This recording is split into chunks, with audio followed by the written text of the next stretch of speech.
All righty. Doc here from North America. Good morning, good afternoon, and good evening somewhere. Let's see what we're doing today. Today's just another fun-filled day of some strength. There's 5 Fed somethings, Fed chairs, Fed vice chairs, Fed presidents. 5 of them are speaking today. I guess they're going to confirm everything that everybody keeps on hearing and believing and thinking. You can see the stock market's a little bit firmer today. I think we were as high as about 500 points on the Dow, which makes it a little busy. Not a lot, but just a little. And then at the same time, the Dow Jones right now as we speak is in the up 350. So that's kind of like a very firm day. We're seeing some buying here. We're seeing the same thing in the Nasdaq. The Nasdaq is the S&Ps are up 58. I saw them up 80 at one point. Nasdaq's trading up 236. It was a little bit higher. FTSE's up 63, and the CAC up 75, and the DAX up about 220, 215, something like that right now. So it's definitely, there's some firmness today. You can see Mr. and Mrs. Dollar are retreating a little bit, and when they retreat, obviously everything moves in lockstep in the reverse. So we see the currencies and everything else start to move. Let's see what we got here. Looks like, we're already going along. I see that. There's Robin. There's Janos. Too many Fed speakers. Yeah, I hear you, Janos. 5 of them. Yeah. They keep commenting on high inflation, but the market keeps going up on low volume.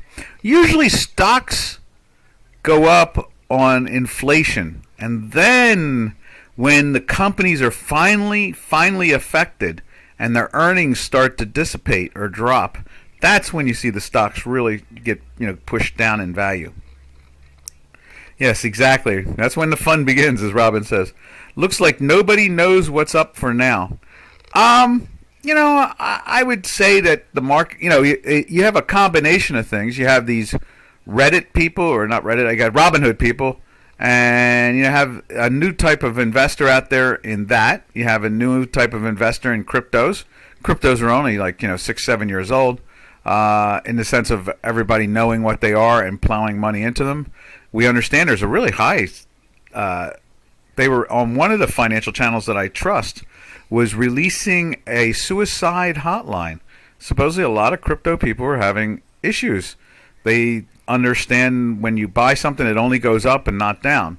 Again, Mr. Bernanke yesterday, there's an article out there about Mr. Bernanke saying, the old Fed chair who created QE, basically saying that he regrets that they didn't slow the overall markets down now. Yeah, once you give the politicians a chance to control the equity markets, they're only going to take them in one direction, and that is up. So, yeah, when you say it looks like nobody knows what's going on, the money managers are having no problem with it. They're marching along as usual, still getting their paychecks. So it's the small investor who only buys and doesn't understand that there's, for every buyer there's a seller.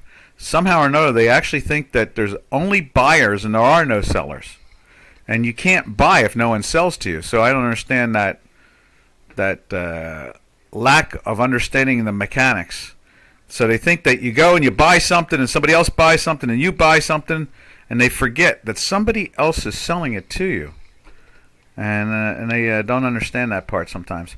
Yeah, as soon as the dollar consolidates, it's going down or up. It is going down or up and dragging the whole market with it. Well, the dollar... In a lot of ways, the dollar is strong and the market is weak. And when the market is, you would think sometimes that the dollar is strong because they want to own American stocks, but they may want to do that sell side thing. That is, they want to sell the dollar, and the only way to do it is through a synthetic structure, and that would be selling something denominated in dollars. So then you can go into the derivatives market and the binary market, and create a call spread or whatever, and protect that sale over time. So that's usually the process out of it all. Let's see. Likely so. Right. Robin jumps in there. Okay. This looks like March and late April.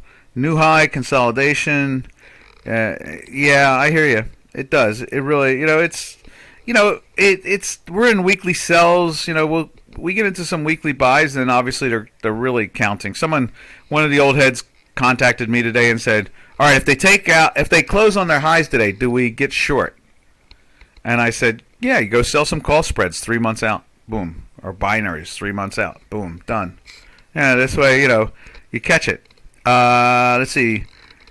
Miss Jack says, "Hi there. Any leads on where to buy?" What do you mean where to buy? You mean what product to buy?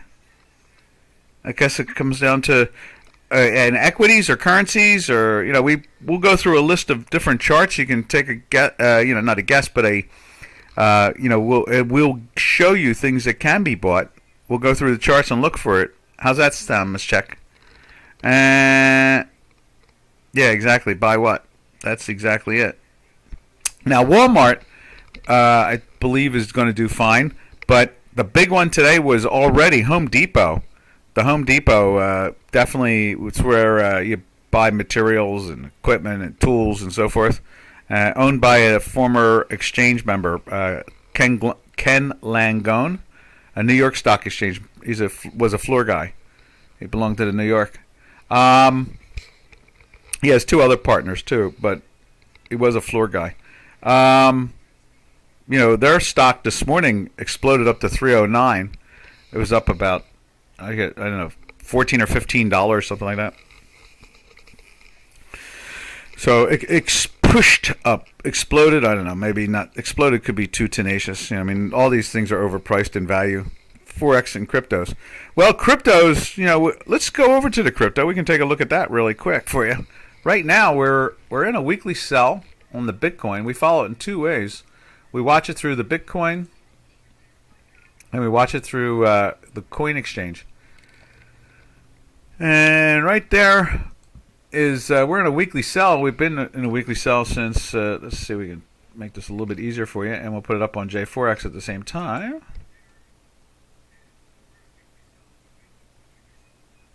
There it is, right there. That's bonds. That's not Bitcoin. Where's Bitcoin? There it is, right underneath it. There we are. You see, it's trying to turn up. We've been in a daily buy right here for 3 days, but we went into the weekly sell in the mid 40s. So, we're not enthusiastic, but we are in a buy. So you don't want to be short anymore if you were short it. Remember, there's 2 ways of making money in a market. Buy low, sell high. Everybody seems to get that one. Then there's the other side of the market, which is sell it short and buy it back cheaper. So it's the opposite side of going long and selling higher. It's short it and buy it back cheaper. So in this case here, we've been on the short side of Bitcoin for, I don't know, $14,000 or $15,000 on the downside. So at this point, we went into a daily buy on Friday of last week.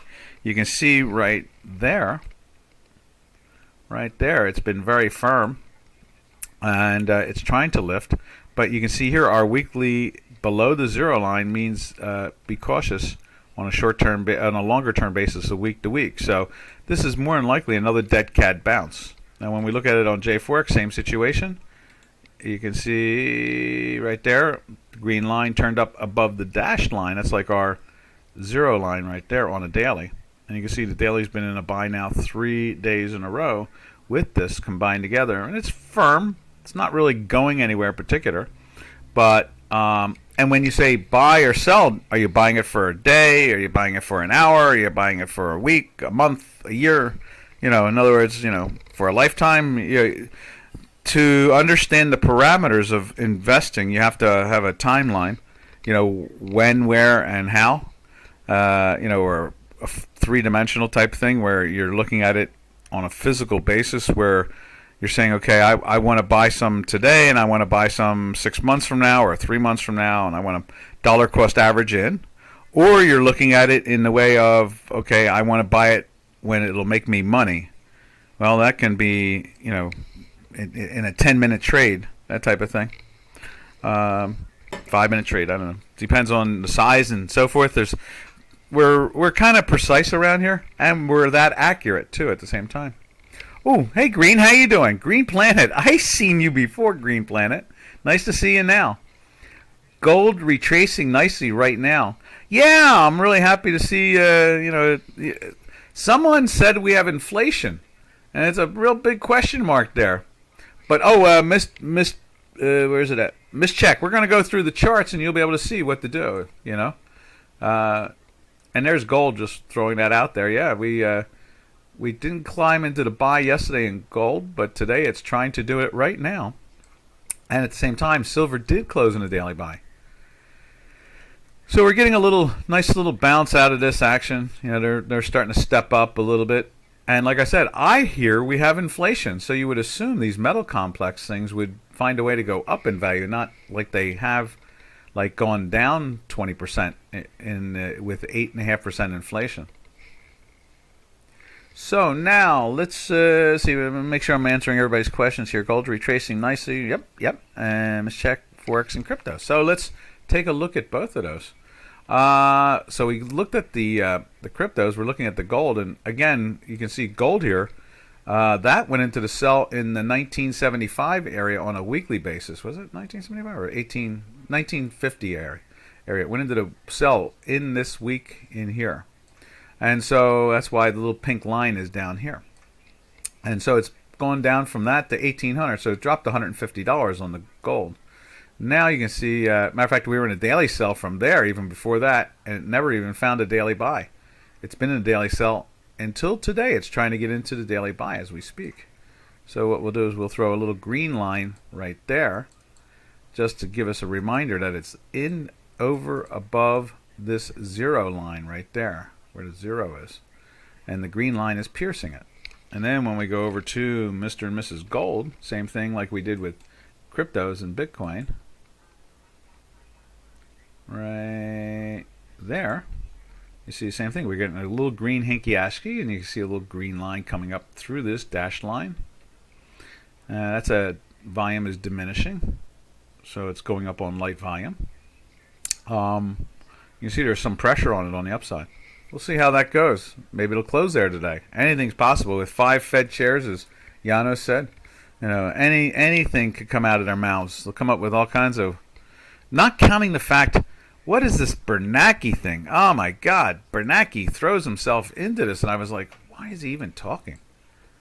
I mean, shouldn't he be on vacation now the rest of his life, since he created this QE thing that fed the politicians and made them happy as all get out to be able to just load the markets up? Let me just show you what Mr. Bernanke said. There he is. Move that over to there so you can see it. It was a mistake, Bernanke says. Fed's fear of shocking the market delayed tightening move. Oy, oy, oy, oy, oy.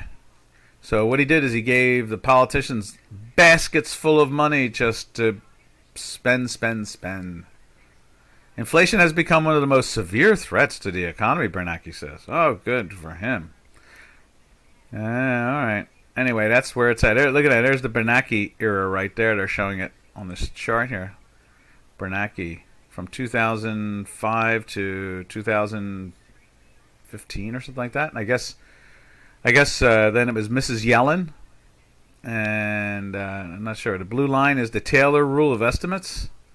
The black line is the Fed rate, and the spread between them is enormous. So I guess this just shows his what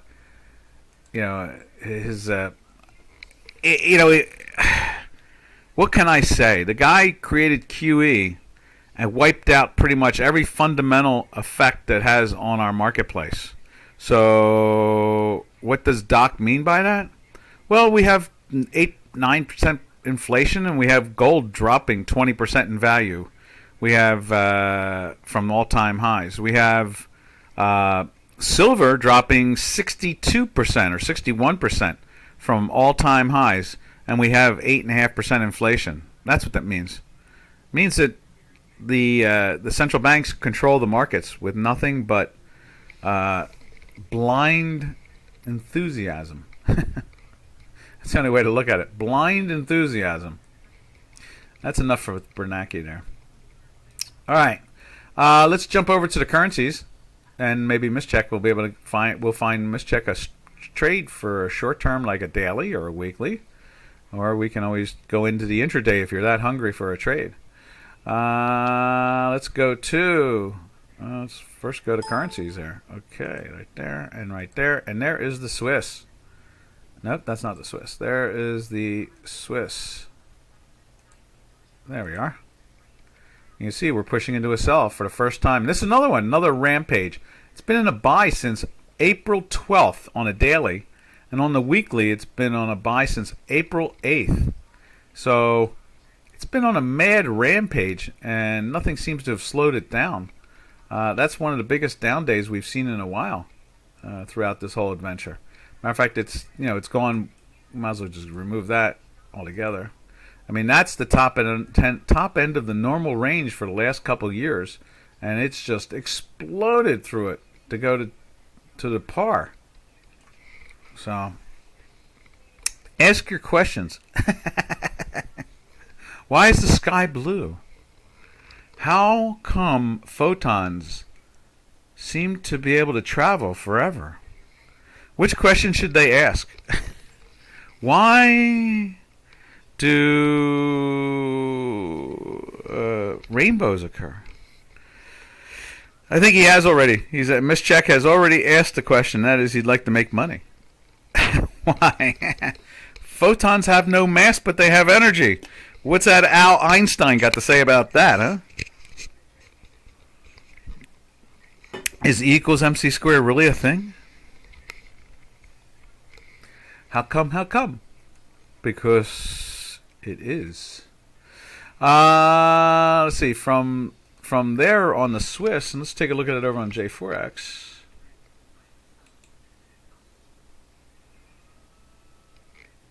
Let's see, where's it at? Let's find it right there. There's the Swiss. So we're getting ourselves a little topping after that mad rush. This is all obviously inflation. And we don't, it's just like when they changed the Bureau of Labor Statistics here in the States, under Mr. Obama, and now numbers kind of seem to be a little bit more friendlier to the political class, let's say that. It's the same way now. There must have been some type of open variable. There must have been some type of variable with inflation. So in other words, as long as inflation was under control, the central bank, the U.S. Fed, kind of had a harness on everything. And the moment that the inflation jumped, they lost that harness or control. And so, I mean, they have some control, but they don't seem to have enough control to keep that stability that they've been living by since QE started in 2008-9. So you got to figure since 2008, we're in 2022, inflation kicked up, and these things have moved out of their ranges enormously, blatantly. And so it's just another answer to a secret, I guess, that we're trying to figure out, how the Fed functions, besides just creating a balance sheet that is beyond imagination, going from 450 billion to over 9 trillion. So we always try to understand what the fundamentals are, or what they were, and what they're supposed to be. But overall, we're not really, very comfortable trying to understand it. That's why we follow our quantitative math itself. Following the math is really the answer, and trying to understand it through the fundamentals is kind of 1906, or no, I'm sorry, 2006 or 2007, where the fundamentals actually had some value to them. And even then, the Congress in the United States helped to create the collateralized debt obligation crash, the CDO crash, which knocked out, hundreds of years old of companies like Lloyd's of London and so forth that went bankrupt from it.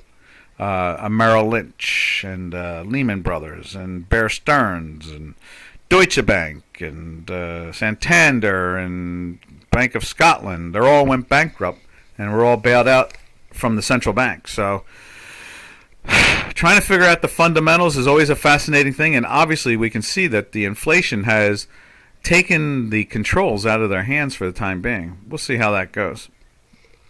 All right, and then, like we said the last couple of days about the lockstep of gold and Forex and so forth, you can see, and the markets, the stock markets, so you can see that now that this is dropping down, we're seeing gold lift back up. Where's gold at? Right there. Gold trying to lift up, silver lifting up. They're all lifting up now. And the stocks just happen to be going up at the moment. It just fits the scenario at the moment. Now, I've noticed the euro is doing the same thing too. And there's the euro right there. And there's euro. Euro is playing with the daily buy today also. Another one of those that's been, weekly sell all the way back into the 113, 114 area. And so it got down to the 103.5 area or something like that. Yeah. And you can see right there, we're starting to lift back up again from this little sell-off again. The way, if anybody's new here, what we do is we coordinate our weekly sell signal. We go into a daily sell signal. We take that trade. Mischeck, that's how we do it around here on a day-to-day basis. We're big fans of option derivatives first, and we don't mind trading intraday, hard delta or spot or futures contracts. Depending on how you run your portfolio or run your account, you have to decide, because only you know how much equity you have. You only know what your threshold of pain is, so forth and so on. But if you follow the math, you'll be right 8.5 out of 10 times, if not better. And that's usually the way it works. And using good money management, you will be a profitable trader. And you can see here today, we're trying to go into a buy. It could be a dead cat bounce. We'll see. And you can see the weekly is trying to turn up right here. And that's what this is down at the bottom.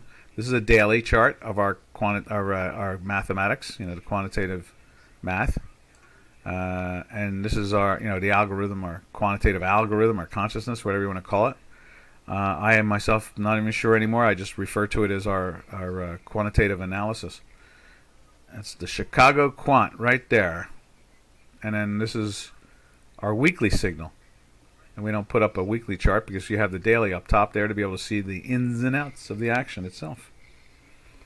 So there's the euro. The euro is trying to turn up. I think, what was it? The British pound did close on a daily buy yesterday too. So let's take a look at that. Oh, and let's just show you on J4X here. There it is. The euro, right there. Same game. It's trying to turn up, trying to push its way up. And then from there we go over to the cable, British pound on a second day of a buy. You see it there.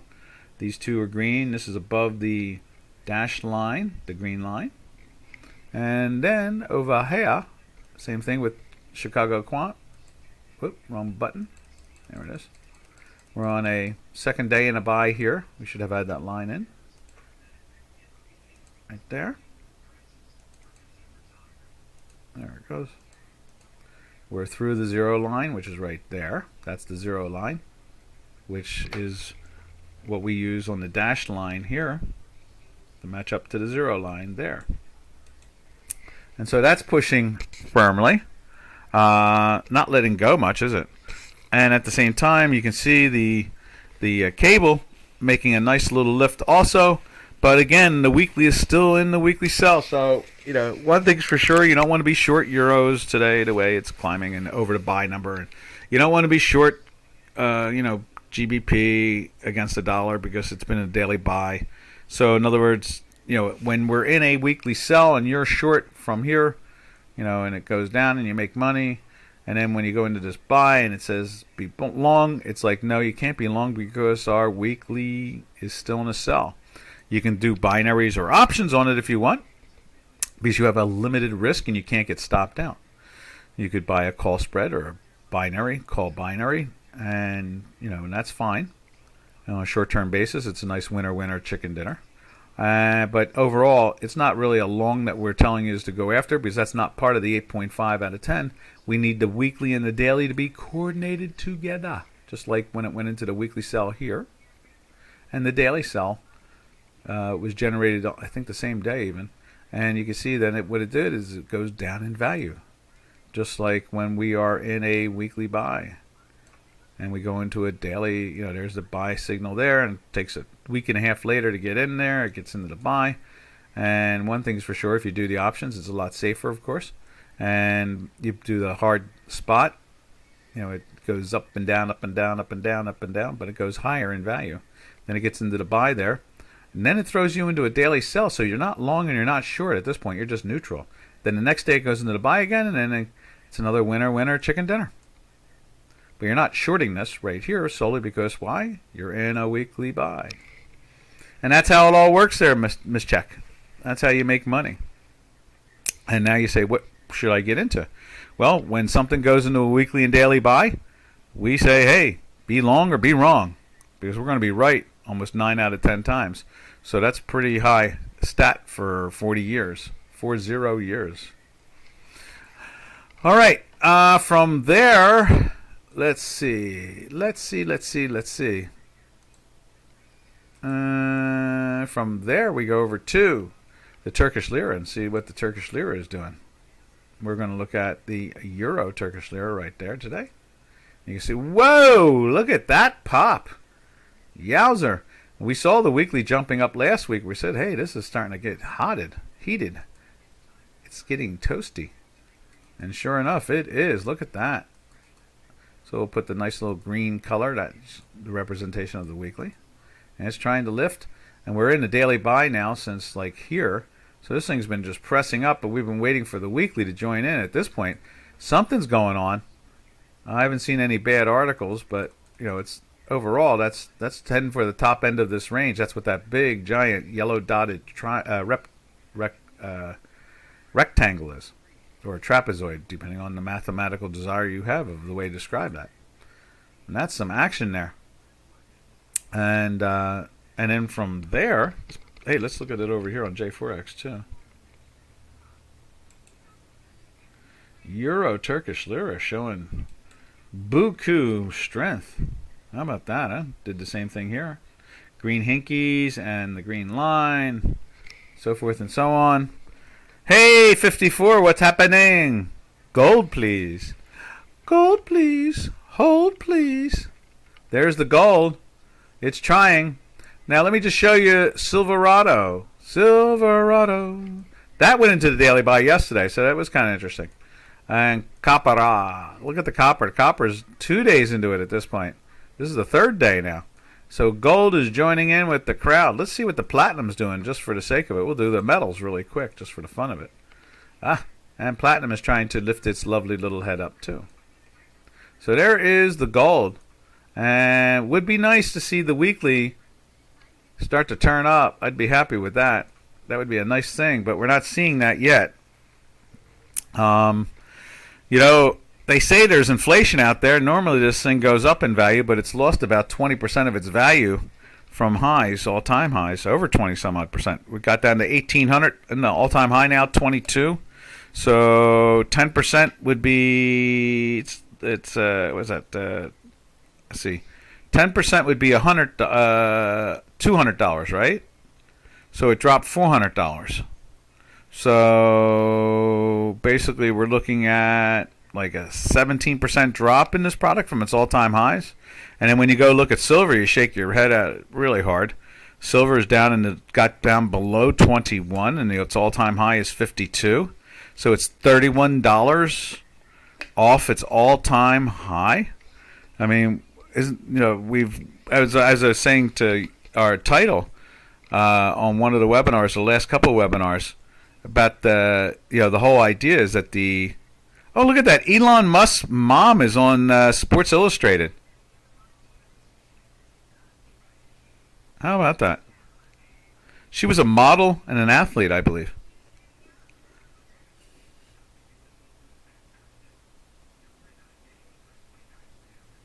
Huh. So anyway, I just saw that come across the tape. So in the end result is that we're not really seeing fundamentals play their natural tendencies out, not their characteristics of what we're used to seeing. And so at this point in time, I would say that this bounce is another call spread time, if nothing else. It's better to put on a simple call spread again and try to take the profits from it that way. I think that's usually the winner chicken dinner way, with us in a weekly sell. One thing for sure, you don't want to just step up and put on a naked long and watch the damn thing go through the 17s into the 17s on you. Whereas a bull spread and a call spread situation, you're not going to get stopped out. You can always turn it into something else like a trapezoid or something, get almost all your money back. The whole thing, Let's see. Where do we go? Is that enough for you, 54? I hope that answered your question. No weekly buy yet. It is dragging the bottom, though. You can see that. It is dragging the bottom. When's the last time it was down in the 40s? Let's see. Back in March of 21, we got into the... Where did we get into? We were down into the 70s. How about that, huh? All right. From there, we'll go over to Canadian. Unless someone wants to see something else. Please read above. Let's see. Doc, if we make lower highs in rates, gold should fly. If we make highs in lower rates. Right. In other words, if interest rates drop, gold will firm up. I agree, yes. Yeah, I agree. Because the cost will be reduced. All right, gold should fly. Okay, that makes sense. S&P 500? Yeah, let's look at that. We're at a daily buy on the S&P. Right. Where is it at? Did I put? Oh, let me just throw Canadian in here, and then we'll come back to that. There's Canadian. And now let's look at S&P 500. The S&P 500 right there is third day in a buy now. You can see that, and we're showing more strength here. The weekly is trying to turn up. You can see the green line has turned. The histogram is now trapped in between the two time manifolds right there. The negative one here, the nonlinear time manifold, and the plus manifold. So it's trapped in between there, and when it does that, let's go back to the last time we saw it do something like that. When it does, you can get strength out of it. I think it was, where was it at? Back in here a little bit. Where it finally gets through it, you can see the strength. In other words, probably this right in this area here, we probably saw this being up there. You see the strength tries to play out for a couple of weeks. It does it again there, but notice we keep on going into cells, and we're in a cell still. So the strength is fleeting. Then it gets into the buy. We go into daily buy. It goes up a little bit. That's back in February and March, right before the war, I guess. Is that the war? Yeah, right before it. And so right now we're seeing some, I think that's a very positive looking pattern, being in a weekly sell for 4 solid weeks. And it's starting to firm up now. And you can see daily buy 3 days in a row. Let's throw it up on J4X too at the same time.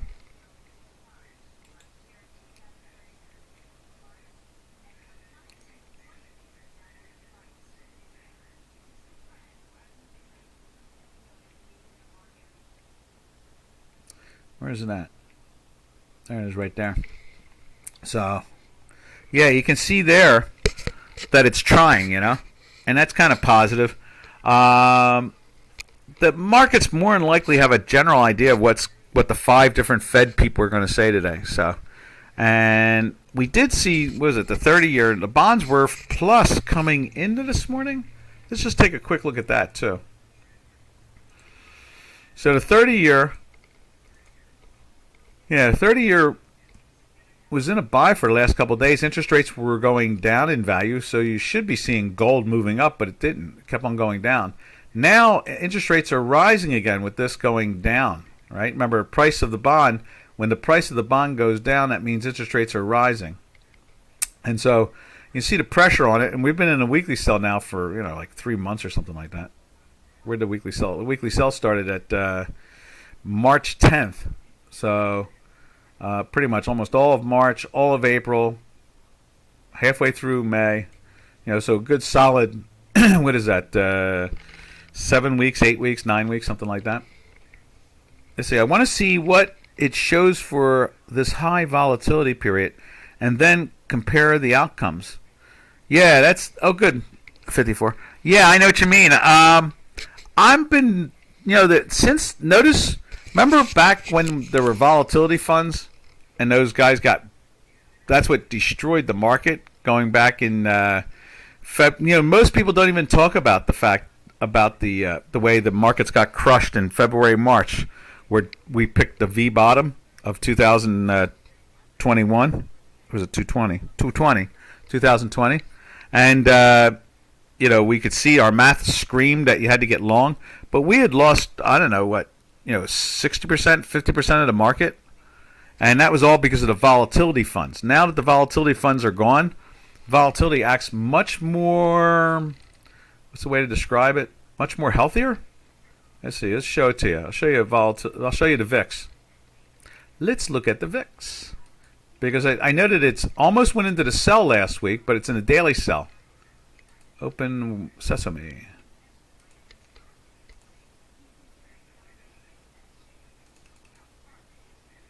There you go. So there's the Vix Index there. And it just almost got into the weekly sell last week. It tried. You can see both these lines are coming down hard. You see the manifolds tightening, and we've been in the daily sell since the high of the 35-day, the low where it settled at 31.77. So you can see the VIX, the volatility of the S&P 500 is moving down. We're now at 26. So it's almost like an 8 or 9, high to low swing. That's almost a 9-point move, which is pretty impressive. And we're in the sell here. So we knew that there was pressure coming in, and we saw the strength. I was really surprised. We just missed it. Look at that. 0.09. Almost got, at one point it was touching it, like minus 0.001. And I was like, come on, get into the sell, because you know that it's going to do this. It's going to drag its feet. And sure enough, it did. Where at least the daily kept you safe, but it didn't let you, unless you were doing put spreads and buying put spreads or selling call spreads. It's that's the only way to really trade something like that, where it's in a daily direction in one way and a weekly direction in the other. No doubt that the lines are breaking down, and we see the weakness in it right here. So that's the answer to that one. Then we jump back to the S&P. There's the S&P. Let's put the S&P back in there again. You see the S&P is trying to turn up, just trying. It's going to take a lot of work to get it to go. I hope that helped out, Giannis. But that's, and I watch both. I watch the VIX, and the VIX is a much more functional product now since the crash of 2020. And that was a crash. There's no doubt about it. I mean, the Dow was going up and down 1,000 points in a day for weeks upon weeks. For 6 weeks, it was going up and down anywhere from 1,000 to 2,000 points. To me, that's a crash. It's a little funny that, notice there's silence about it most of the time. They try to act like it never happened. I find that very odd. But, we were the first to say to get long or you be wrong. And we were right.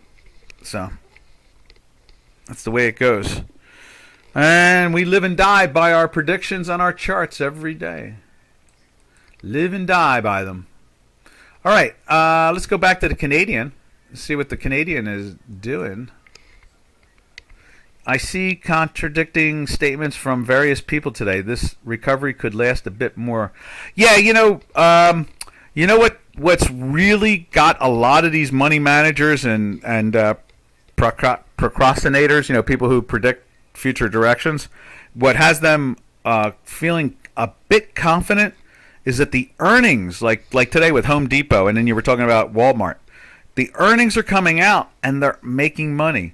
And that's the mother's milk of the equity markets. When they make earnings, and their earnings keep on going up, That's very positive. You know, that is. You've got a prediction. Okay, good. Fire away. Buy low, sell high. The full moon will come every 28 days. Be my guest. Fire it out. I'm all ears. But I can't sit here quiet solely because the delay of everybody, you know. So we're waiting, and take your time. There's no real rush. Today the market will move. I agree. The sun will rise in the morning. I agree. Yeah, there's more buyers than sellers. I hear you. That's the love of it all, really. You know, the markets will move, and they do, and that's what we like. Let's see. Earnings nowadays cause drops due to showing a slowdown in the form of lower volume and orders and expectations and so forth. Yeah, yep, I agree, and I agree on both of those too. It is great that the markets do move, and volatility. You know, that's what we used to say all the time. We still do, and that is on the trading floors. It was never let opportunity get by. In other words, jump on opportunity. Jump on volume, jump on action, you know, and that's pretty much the real true blood of a market is the opportunity. Don't lose it. And then on the earnings situation, it's usually the classic buy on rumor, sell on news. That's usually what that is. That's why you see those sales. So there's also, remember, the manifesto of a lot of these investment funds. If they write all kinds of cute little things to get people to put their money into your fund, you know?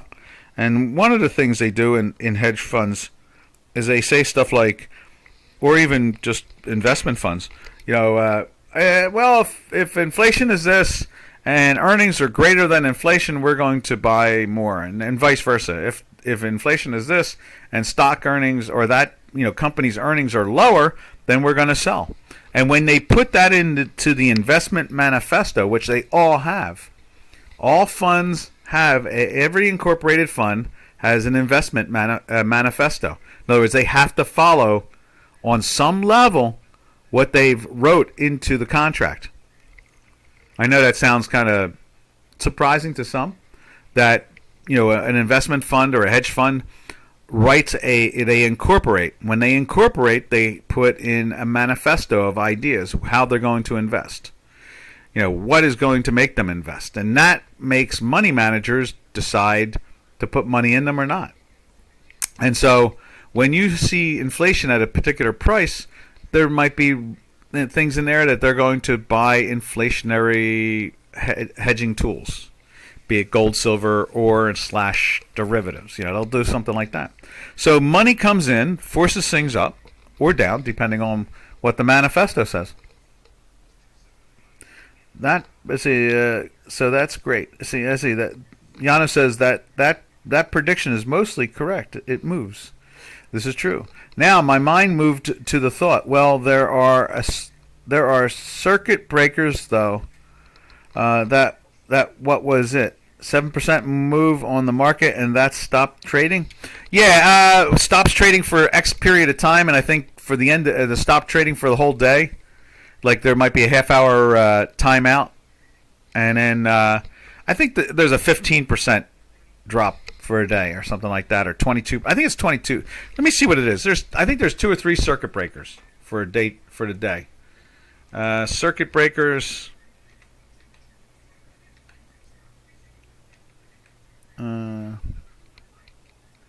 Circuit breakers, breakers, NYSE. All right. Okay. Market-wide circuit breakers. Circuit breaker definition. See, here we go. Circuit breakers are when I think there's 3 total in a day. What is a circuit breaker? A circuit breaker refers to the emergency use regulatory measure that temporarily halts trading on an exchange. Circuit breakers attempt to curb panic selling and can also be triggered on the way up with maniac manic buying. They are commonly used individual. Let's see, what are the yeah, so here it is. U.S. regulations 3-level of circuit breaker, which are set to halt trading in the S&P 500, 7%, 13%, and 20%. And I think 20% shuts down the day. So in other words, they'll shut down for, yeah, exactly, 7%, then 13%, and then the 20% will just shut it down for the day. Oh, good. You posted it on there. There we are. I see it. Yeah. Yeah, so that's really the structure. They're trying to calm markets down, bring buyers. That's what the specialists used to do. They bring buyers and sellers together. So in other words, if a market's down 20%, they can go around calling mutual funds and retirement funds and so forth and say, hey, would you buy some down 20% of this and that stock? And they'll say yes or no. And if they say yes, more than likely they will, because it's a dollar cost averaging thing. And in their financial manifestos say they have to do this.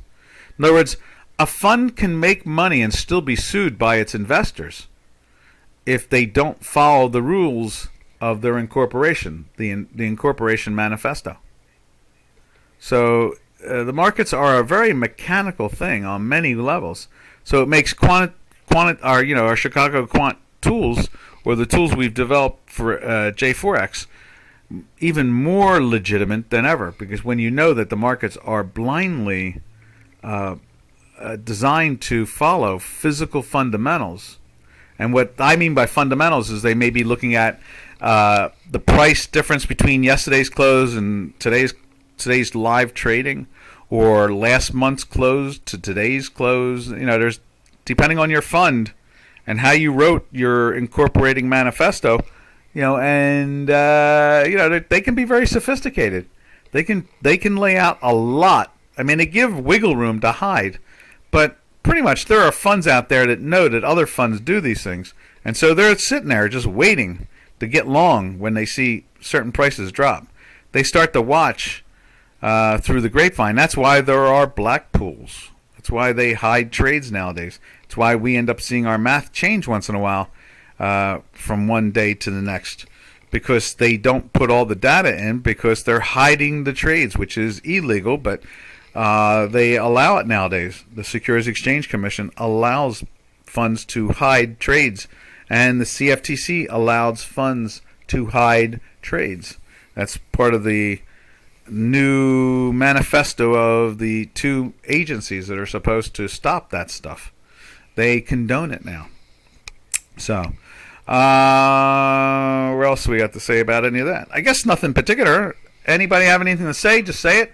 We were going to go back to the Canadian. Let's see what the Canadian is up to. And there it is right there. You can see that. It's been in a sell for 3 days now. This is the third day.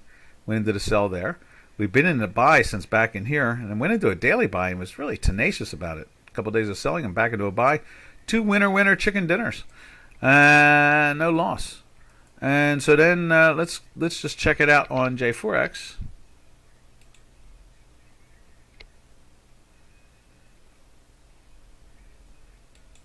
There it is right there, the Canadian doing the same thing. We got 3 red hinkies matching up to the 3 red dots.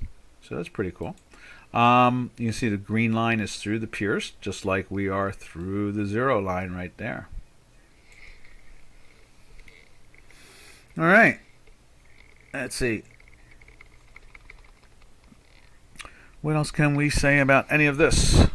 Now let's jump over to, from there we usually do go look at gold real quick, and oil. And so we'll do this. The oil does it usually. So in other words, with Canadian going down like that, we would assume that oil is dropping. And let's see what it's doing. It's not really dropping after yesterday's pop. It's just kind of unchanged, but it's been higher more than lower. That's usually the recipe. Now, the only other side of looking at that is usually gold will be going up in value and silver. And they are, as you can see right there. You can see they have been going up. And that can add strength to the Canadian also. Now, let's run over to the South African Rand, because with them acting strong, we should be seeing the Rand drop. And the dollar should become more expensive to it. So, where are you, Rand?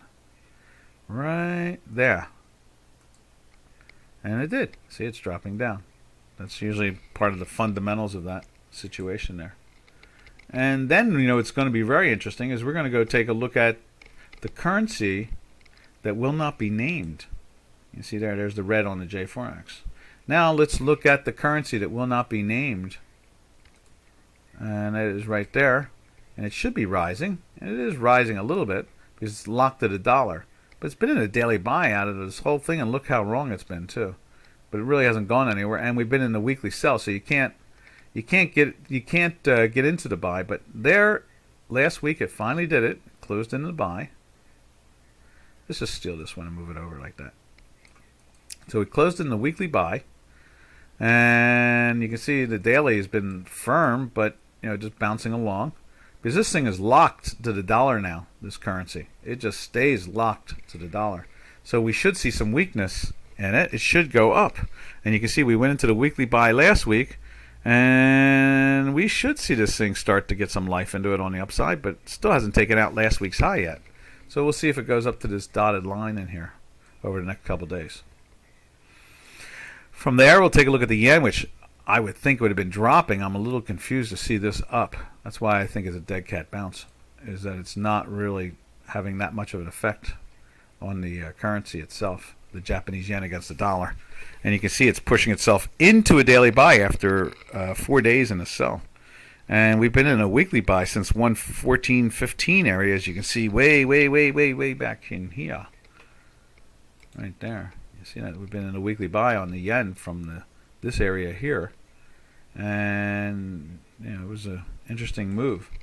Let's take a look at it over here. Yenski.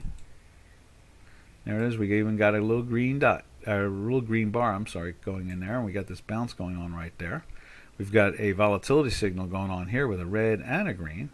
And we're breaking through on the upside here. So interesting to see that not get sold down. Instead, it's trying to lift up. That is a curious thing in its own right. Talk about fundamentals not being fundamental. From there, we jump over to, last but not least, the Mexican peso. Where are you, Mexican peso? There we are. And it's, didn't mean to touch that. Let's leave that there. This is the bottom end of the range right here. It's been an interesting bottom end of the range for a while. And as you can see, all the way back to almost last year.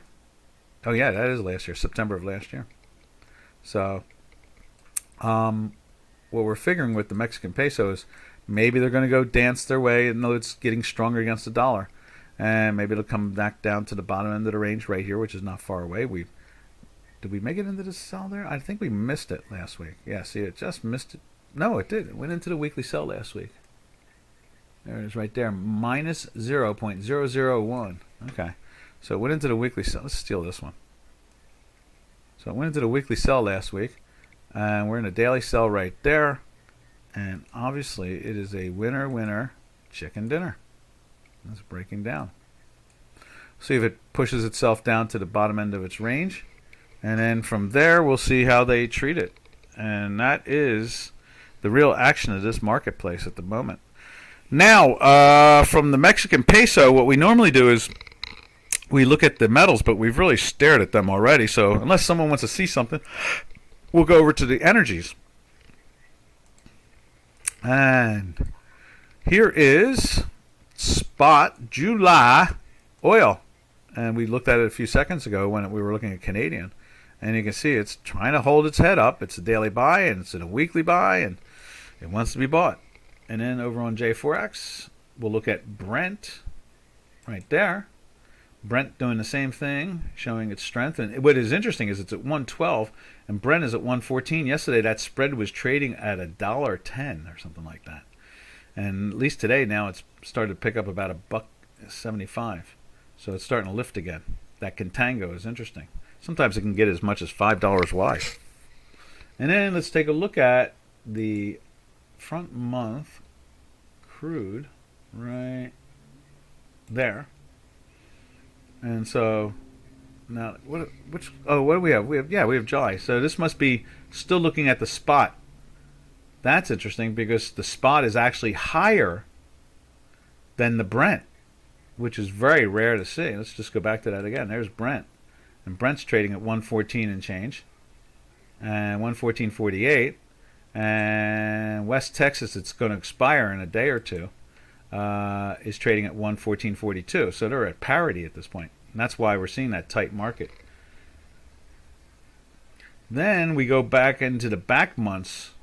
We'll leave that up there for a second and just show you what the back month, the October contract, looks like. And it's a contango in the sell side of it. It's weak. So you can see here it's just, it's like $7. What's it? $11 underneath the spot. So they're thinking in the future there's going to be lower prices, not higher prices. It's just a delivery issue that makes it all a challenge there. Then we go over and take a look at the natural gas. U.S. natural gas right there has been lifting again. And, it says, Yano says, let's see, what is up with the yen? I know, not moving at all like the rest. I know, I really trust the yen. The yen led this whole thing. I think that they know what's going on. So, I think this is just a dead cat bounce out of it all. Looks like the dollar drop is offset by yen weakness. I know. It's like odd, isn't it? So there's gas, natural gas in the States. Let's show you what natural gas in Europa looks like. It's an ouch, I can tell you that. Still hanging around the 26. Highs are like 31 over the last couple months. So at least it's starting to back off a little bit. A little green there. That's a little concerning, but that's the way it goes. And then we see our natural gas here. Okay, that's what it is right there. So you see our natural gas is battling its way up more again. All right, traders, we're out of here. This has been Doc. We'll be watching the yen. Trust me. We'll be staring at that yen very closely. And let's just go out with it on the screen, too, because it is a curious event that we're seeing here. Where's that? We can close that. That's the volatility. And there is the yen right there. Looking firm. Looking very firm, Oh, I can imagine those gas bills must be through the roof. Let's see. The winter ended, but the payments are the same. Ow. Ow. That hurts. Well, hopefully things will change. We will see. Things should change dramatically. You don't know. Next January, we may be shipping you gas, natural gas, and driving prices down hard. Maybe that's why the contangos keep on showing the weakness. All right, traders, we will be tuning in tomorrow to see what the yen is doing today and tomorrow. This is Doc from North America saying thank you for being here. Thank you for all the questions, and we will catch you all tomorrow. Same time, same channel. Happy trails to you. Until we meet again. Happy trails to you. To our Dukascopy friends. Later,